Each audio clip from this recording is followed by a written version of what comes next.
We have a lot of things in life. But if we don't have peace, dili ug dili nato ma-enjoy ang plano sa Ginoo sa imo ug sa akong kinabuhi.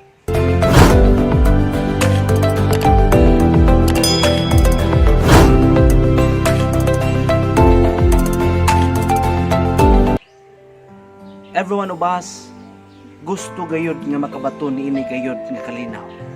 And I would like to tell you, nagkaroon nga adlaw atong tun-an how to have God's peace.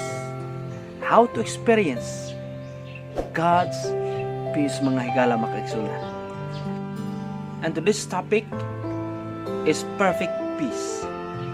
And our key text is found in Isaiah 26 verses 3 and 4. It says, "You keep him in perfect peace, whose mind is stayed on you, because he trusts in you. Trust in the Lord forever, for the Lord God is an everlasting rock." Now, niini nga teksto atong makita o atong masabtan on how can we experience God's peace.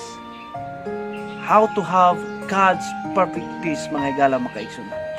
And I would like to share to you today 3 things, tulo ka mga butang aron atong maangkon ang kalinaw nga gusto nato gayud nga mabatnan sa atong kinabuhi. 3 things to experience the real perfect peace from God, mga higala makaigsunan. And first, let us be mindful always to Jesus. Be mindful to Jesus, mga higala makaigsunan. Now, what do you mean by mindful of Jesus? Atong hunaw-naon kung unsa ang ginabuhat ni Jesus. Unsa si Jesus sa imo gayud nga kinabuhi.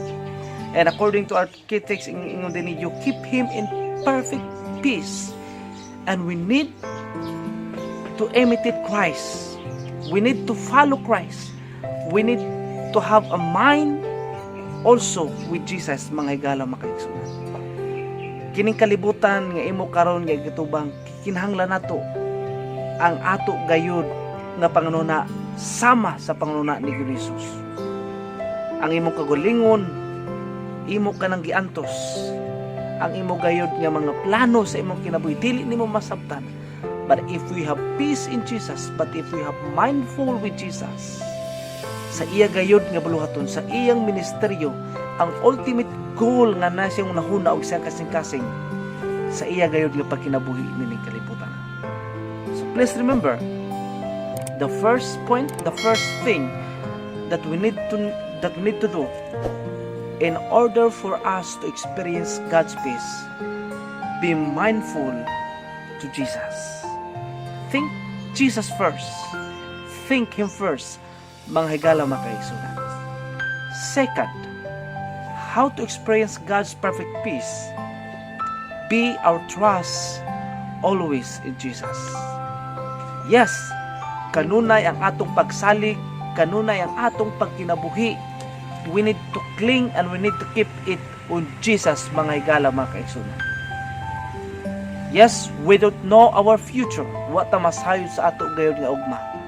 But if we trust in God, if we cling to His promises, we know for sure nga naay kalinaw, we are at peace kanunay sa ato nga kinabuhi.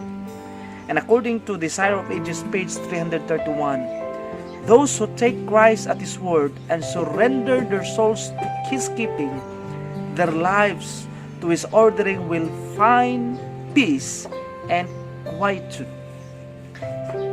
Katong mga tao nga ilang gihimo ang pagsalig diya sa Ginoo, surely they will experience true peace. Tungod kay ilang gihimo nga Ginoo makahimo sa paglihok sa ilang nga kagalingon. Number 3, be in God's presence. Be always in God's presence, mga higala makaigsunan. Usa kini kapaagi nga aron ng ato gayud nga kinabuhi at peace nining kalibutan na, be in God's presence. Yes, take God's word and pray every day. Ningon din, nothing of this world can make them sad when Jesus makes them glad by His presence. Only His presence, only the presence of God, only the presence of Jesus Christ can give us a peace and give us a full assurance ini gayud nga kinabuhi nga ato God nga gituba. Now I would like to invite you once again, and I would like to challenge you. No other things ni ini gayud nga kalibutan nga makahatag ka natog kalinaw, only in the presence of God. Only God's perfect peace, mga igala. Now, ayaw kalimti kining tulo ka mga butang. How can we experience God's true perfect? First, be mindful always to Jesus. Second, be our trust always in Jesus. And third, be in God's presence. Nang naud ko nga kining mga butang makatabang kini sa imuha ug magahatag og paghulma sa imong kinabuhi samtang ni akita ni ining kayo nga kalibutan. Now for our challenge this day, when you feel unrest in your heart, where do you run first? Who do you consult? Is it Jesus? Putting our trust in Jesus, our everlasting rock, cannot be based on how you feel in any particular moment. You must choose to trust Him no matter what circumstances you are then. Then He can give you perfect peace. Ato nang gikinahanglan, ato nang pangayoon sa ato gayod nga Ginoo. Let us pray. Ginoong Diyos, salamat kayo ni ini gayod nga adlaw. And thank you, Lord, for being our God. And thank you, the Lord, for your promise that you will give us true peace sa iamo gayod nga kagalingon. Yes, we are facing crisis now, but we do believe nga sa imo gayod nga presensya, amo gayod kini nga ma-overcome.